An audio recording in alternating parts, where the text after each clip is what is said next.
할렐루야. 하나님의 은혜와 평강이 이 아침에도 여러분들과 함께하길 바랍니다.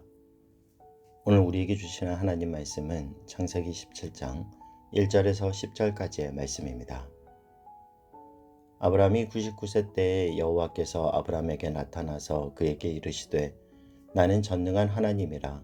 너는 내 앞에서 행하여 완전하라. 내가 내 언약을 나와 너 사이에 두어 너를 크게 번성하게 하리라 하시니 아브라함이 엎드렸더니 하나님이 또 그에게 말씀하여 이르시되 보라, 내 언약이 너와 함께 있으니 너는 여러 민족의 아버지가 될지라. 이제 후로는 내 이름을 아브라함이라 하지 아니하고 아브라함이라 하리니 이는 내가 너를 여러 민족의 아버지가 되게 함이니라. 내가 너로 심히 번성하게 하리니 내가 내게서 민족들이 나게 하며 왕들이 내게로부터 나오리라. 내가 내 언약을 나와 너 및 내 대대 후손 사이에 세워서 영원한 언약을 삼고 너와 내 후손의 하나님이 되리라. 내가 너와 내 후손에게 내가 거류하는 이 땅 곧 가나안 온 땅을 주어 영원한 기업이 되게 하고 나는 그들의 하나님이 되리라.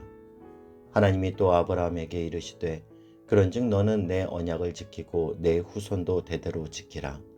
너희 중 남자는 다 할례를 받으라. 이것이 나와 너희와 너희 후손 사이에 지킬 내 언약이니라. 아멘. 어제 우리는 사레가 그 몸종 하갈을 학대하게 될 때 도망가는 하갈을 찾아와 주시고 돌보아 주시는 하나님의 사랑과 보호에 대한 말씀을 보았습니다.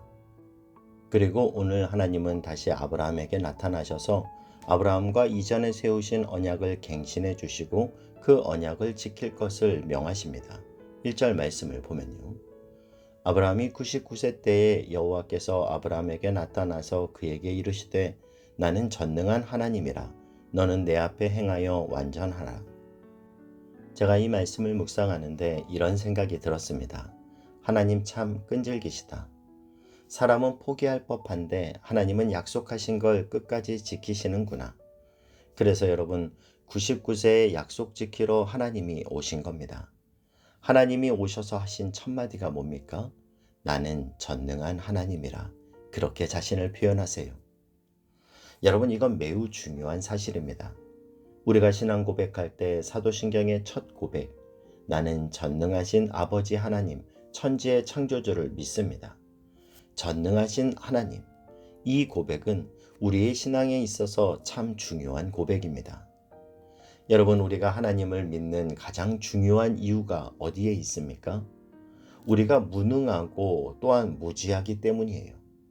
그에 반해 하나님은 전지전능하시기 때문이고, 그리고 그분이 나를 사랑하시는 내 아버지이시기 때문입니다. 우리의 믿음은 바로 이 고백에서부터 출발하죠. 나는 전능한 하나님이라. 인간의 이성과 경험, 판단 기준으로 볼 때 아브라함이 자녀를 낳는 이런 불가능한 일을 가능케 하시는 하나님이요. 무에서 유를 창조하시는 하나님, 죽은 것에서 생명의 역사를 일으키시는 그 전능하신 하나님을 우리가 믿기에 우리는 오늘도 낙심할 수 없고 오늘도 좌절할 수 없습니다. 저는 저의 삶에 낙담되고 좌절될 상황이 찾아오면 습관적으로 자동적으로 제 입술에서 고백하는 말이 있는데요. 삶의 문제가 터지고 이제 정말 끝이구나 여겨질 때 바로 거기서 믿음의 고개를 들고 이렇게 고백하며 선포합니다. 하나님 찬양합니다. 하나님 높여드립니다. 하나님은 이 일을 통해서 반드시 영광을 취하실 것입니다. 하나님은 반드시 모든 것이 합력하여 선을 이루실 것입니다. 하나님 찬양합니다. 이렇게 의지를 가지고 먼저 선포하면서 고백합니다. 그러면 어느새 담대한 마음이 생기고 하나님이 제 안에 희망을 불러일으켜 주시는 것을 수없이 경험합니다. 이 고백은 전능하신 하나님을 내가 신뢰하겠다라는 고백이에요. 여러분, 하나님 오늘도 살아계시고 오늘도 우리의 삶에 역사하시길 원하십니다. 이 아침 우리가 먼저 이 고백으로 하나님 앞에 나아가길 권합니다. 하나님은 전능하십니다. 하나님은 오늘도 제 삶에 생명의 역사를 창조해 주십니다. 하나님은 모든 것이 합력하여 선을 이루어 주실 것입니다. 이 아침 나의 의지를 세워 먼저 하나님을 찬양합니다. 이것이 우리의 고백이 될 수 있길 주님의 이름으로 축복합니다. 이어지는 3절에서 5절까지의 말씀을 보면요. 아브라함이 엎드렸더니 하나님이 또 그에게 말씀하여 이르시되 보라 내 언약이 너와 함께 있으니 너는 여러 민족의 아버지가 될지라. 이제후로는 내 이름을 아브라함이라 하지 아니하고 아브라함이라 하리니 이는 내가 너를 여러 민족의 아버지가 되게 함이니라. 아브라함의 뜻은 존귀한 아버지란 뜻이고 하나님이 주신 아브라함이라는 뜻은 여러 민족의 아버지, 열방의 아버지, 바로 믿음의 조상이 된다라는 뜻입니다. 그런데 2절에서 8절 사이를 우리가 유심히 살펴보면 유독 많이 나오는 단어가 있는데요. 바로 나라는 단어입니다. 2절에 보면 내가 내 언약을 나와 너 사이에 두어. 그리고 4절에도 보면 내 언약이 너와 함께 있으니. 5절 중반에도 보면 내가 너를 여러 민족의 아버지가 되게 함이니라. 6절에 내가 너로 심히 번성하게 하리니. 8절에도 나는 그들의 하나님이 되리라. 내가, 나라는 단어가 계속 반복되고 있는 것을 우리는 볼 수 있습니다. 무슨 뜻입니까? 언약의 주체자가 하나님이시라는 거예요.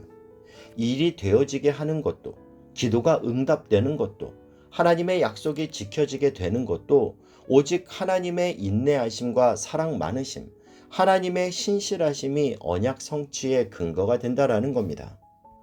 오늘도 언약의 성취자 되시는 하나님을 더욱 굳게 믿음으로 주의 말씀대로 이루어지는 것을 체험하는 믿음의 삶이 되실 수 있길 주님의 이름으로 축복합니다. 그러면서 하나님이 언약을 지키시는 한 가지 조건을 말씀하시는데요. 10절 말씀을 보면요. 너희 중 남자는 다 할례를 받으라.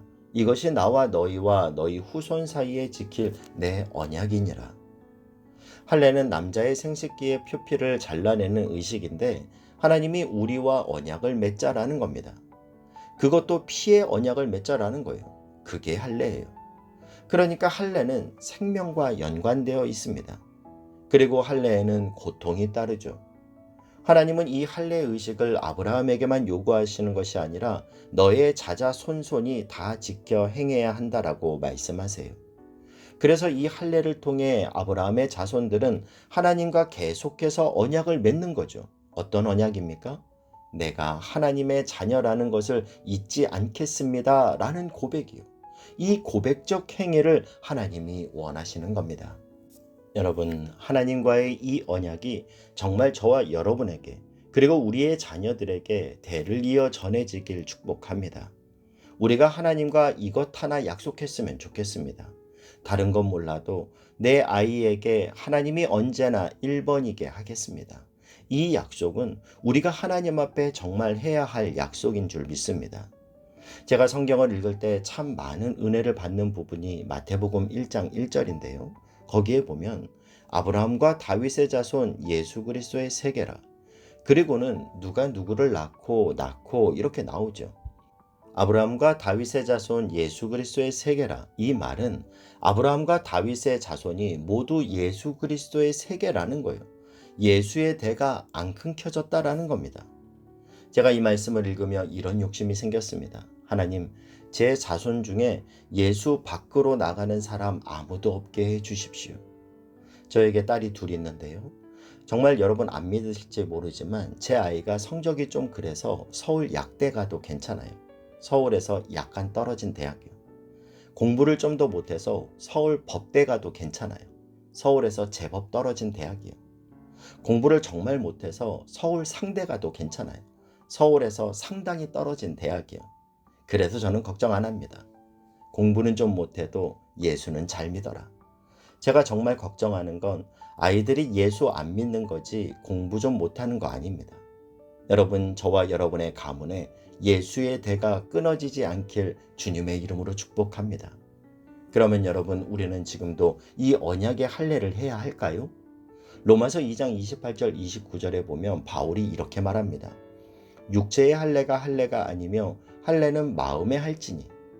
바울의 논리는 이겁니다. 할례를 안 받았다고 하더라도 마음으로 그 할례를 지키면 그게 할례가 아니냐. 내가 아무리 할례를 받았다 하더라도 말씀을 우습게 여기고 함부로 살면 내 할례가 무할례가 되는 거 아니냐. 그러니 할례는 육체에 하는 것이 아니라 마음에 하는 거다. 여러분, 할례의 제도가 중요한 것이 아니라 할례의 정신이 중요합니다. 할례의 정신이 무엇입니까? 생명을 걸고 그리고 때로는 고통이 있어도 내 당대뿐만 아니라 자자손손 하나님과의 언약을 지키겠습니다. 여호수아가 고백했듯이 오직 나와 내 집은 여호와만 섬기겠노라. 이것이 오늘 하나님이 우리에게 원하시는 할례의 정신입니다. 이 믿음의 고백으로 하나님과 다시금 믿음의 언약을 맺는 가정이 되어 하나님이 주시는 언약의 축복을 이어나가는 저와 여러분, 우리의 자녀들의 삶이 될 수 있길 주님의 이름으로 축복합니다. 기도하겠습니다. 사랑하는 하나님, 오늘 하나님을 더욱 신뢰하는 우리의 신앙이 되게 하여 주옵소서. 할례의 의미를 되새기며 오직 나와 내 집은 여호와 하나님만 섬기리라 고백하는 믿음의 사람, 믿음의 가정 되게 하여 주옵소서. 예수님의 이름으로 기도하옵나이다. 아멘.